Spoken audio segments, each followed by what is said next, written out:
monstrous and mad morning, my children. Today we see a very odd pairing in the Longbox, and yet one that feels very natural. Behold, my children, Frankenstein and Jack the Ripper.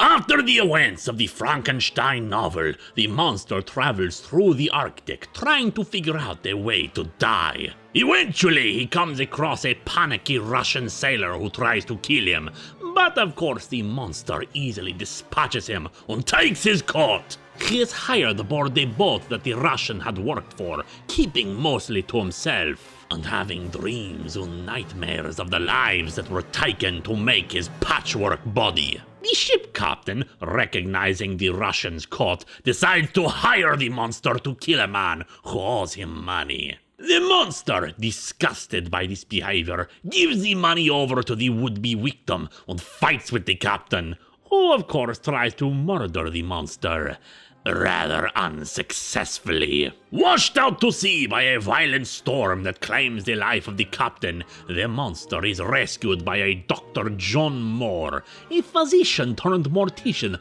who is fascinated by the monster. The monster does briefly try to interact with London, where there are less villagers to scream at his presence, but eventually a prostitute screams that he is a monster and he is forced to flee back to the good doctor. Dr. Moore makes an agreement with the monster that if he will allow himself to be examined, he shall create a mate for the monster. He sees in the eyes of the monster the same kind of childlike wonder and glee that he himself experienced as a child, ready to cut the flesh of life and take a bite. So while the doctor goes out to run his day-to-day errands, the monster takes his time to read the vast library of Dr. Moore, as well as the daily newspapers.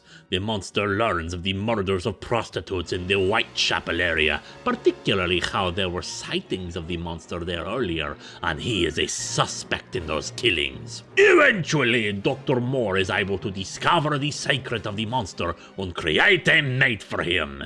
It is made of female body parts donated by the hospital.